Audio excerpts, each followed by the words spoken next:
Did you know that clutter could be costing you thousands of dollars when selling your house? That's right. When a home buyer walks through a cluttered house or overly personal, it's very hard for them to visualize how they're going to live in the house and how they're going to place their furniture in the house. So today I'm going to show you how to make your house irresistible for all those buyers out there.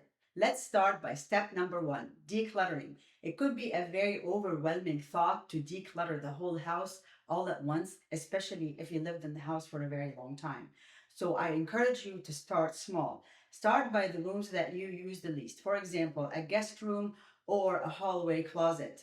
And when you start decluttering, make three different piles: a pile for toss, a pile for donate, and a pile for take.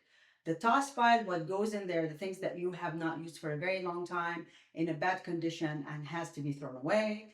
And then the donate pile, what goes in there are the things that are in a very good condition and can be used by another person. And the third pile, which is the keep pile, what goes into the keep pile are the things that you love and are going to stay with you and you're taking them to your next house.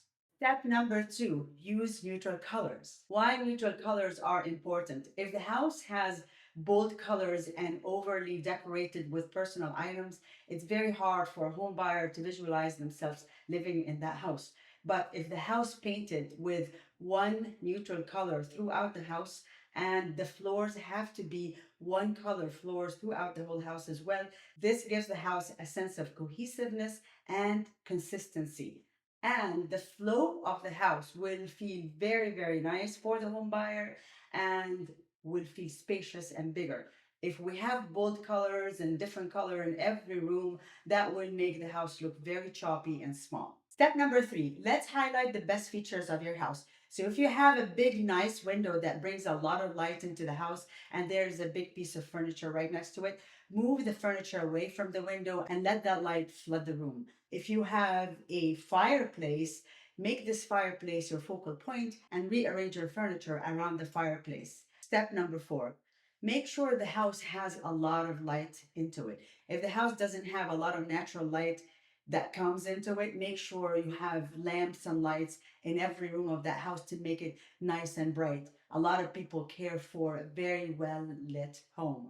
Step number five is staging. I cannot stress enough over staging. Stagers are the pros that know how to decorate your house to attract the maximum number of buyers out there to come to your house. So staging a house is essential.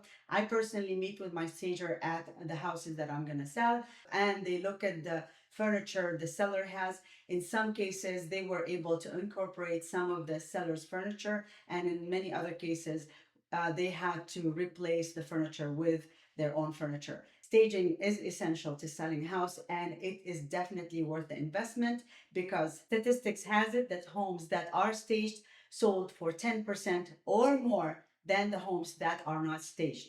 I always make sure that my listings are very welcoming, cozy, and warm and inviting. And that is the feeling that you want to give to those buyers because this is what's going to make them fall in love with your house and buy it. Watch out for my next video. It's going to be about all the forms that you will have to fill and complete before you put your house up for sale. Watch out for that video. It's very, very important.